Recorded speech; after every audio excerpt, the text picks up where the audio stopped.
Hi to everyone. இன்னைக்கு நம்ம என்ன பார்க்க போறோம்னா மீடியன்ல ஃப்ரீக்வன்சி டைப் ப்ராப்ளம் பார்க்க போறோம். மீடியன் அப்படின்னாலே மிடில் மோஸ்ட் நம்பர்.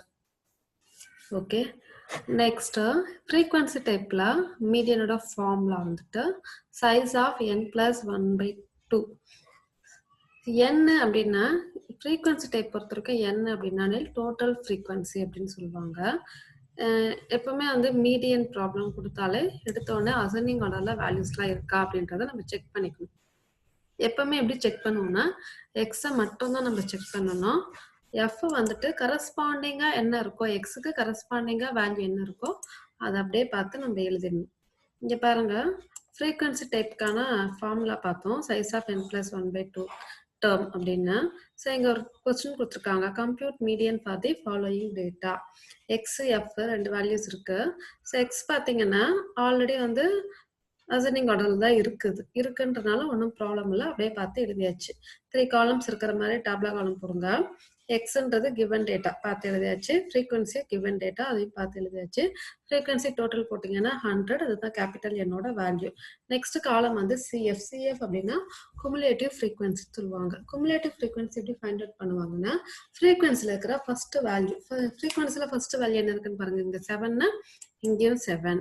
இப்போ என்ன பண்ணணும்னா குமுலேட்டிவ் ஃப்ரீக்வன்சினா ஃப்ரீக்வன்சியை நான் குமுலேட் பண்ணுறேன். குமுலேட்னா ஆட் பண்ணுறதுன்னு அர்த்தம். ஸோ ஃபர்ஸ்ட் வேல்யூ மட்டும் எப்பவுமே சேம். நெக்ஸ்ட் வேல்யூ எப்படி எழுதுவோம்னா 7 + 18 இந்த டயகனலில் ஆட் பண்ணுங்க. இந்த ஃபர்ஸ்ட் வேல்யூவும் இங்கே இருக்கிற ஃப்ரீக்வன்சி வேல்யூ ஆட் பண்ணிக்கிட்டே வாங்க. 7 + 18 25, 25 + 25 50, 50 + 18 68, 68 + 15 83, 83 + 10 93, 93 + 7 100. எப்பவுமே இந்த குமுலேட்டிவ்ல லாஸ்ட் வேல்யூவும் ஃப்ரீக்வன்சி டோட்டலும் சேமாக தான் இருக்கும்.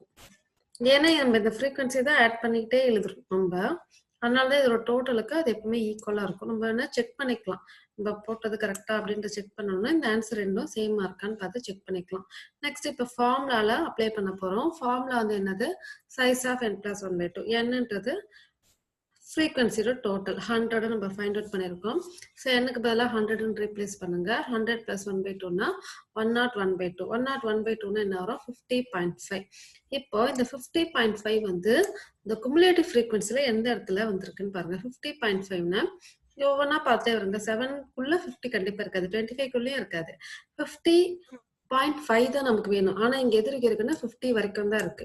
அப்போ 50.5ல இருந்து 68 வரைக்கும் எங்க இருக்குன்னா இந்த இதுல தான் இருக்கும். ஓகேவா? அப்ப இந்த 68 நல்லா மார்க் பண்ணிக்கோங்க. இப்போ இந்த 68 மார்க் பண்ணிட்டீங்க அப்படின்னா இதுக்கு கரஸ்பாண்டிங்கா எக்ஸ் வேல்யூ என்ன இருக்குன்னு பாருங்க. அதுதான் மீடியனோட ஆன்சர்.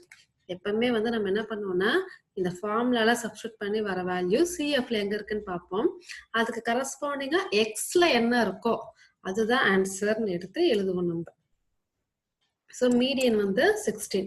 தேங்க்யூ.